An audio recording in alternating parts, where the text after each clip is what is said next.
সিরাজ জাহান স্বপ্না জাতীয় নারী দলের স্ট্রাইকার।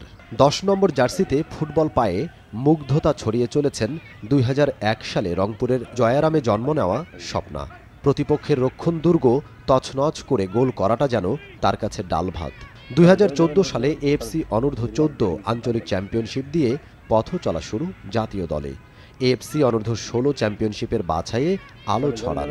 সিনিয়র সাফে ৫ গোল করে নিজের জাত চেনান স্বপ্না। ভুটানে অনূর্ধ্ব-১৮ সাফের এক ম্যাচে ৭ গোল করে হইচই ফেলে দেন ২০১১ সালে বঙ্গমাতা স্কুল ফুটবলের এই আবিষ্কার।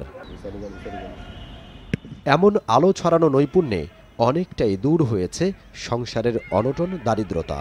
রংপুরের মানুষের মুখে মুখে এখন স্বপ্নার প্রশংসা। এলাকার অনেক কিশোরীদের কাছে এরই মধ্যে হয়ে উঠেছেন অনুকরণীয়। যে মানুষগুলো এক সময় বলতো যে না কিছু করতে পারবো না, কেন খেলতেছি, আজকে সেই মানুষগুলো মানে দেখে অনেক খুশি এবং সবাই একদম সেরকম ভালোই লাগে অবশ্য।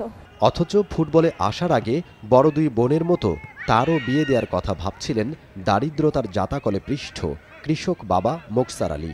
কিন্তু বিদ্যালয়ের শিক্ষক হারুনুর রশিদের সহায়তায় অদম্য ইচ্ছা পূরণের সুযোগ হয় স্বপ্নার। স্যারকে ফোন দেওয়া হয়েছিল স্কুল থেকে যে স্বপ্নাকে আসতে দিচ্ছে না, আসলে ওকে ছাড়া আমরা কিভাবে যাব। পরে স্যার বিকাল ৫টার দিক রংপুর থেকে উনি বাইক নিয়ে আমাদের বাড়িতে আসছে।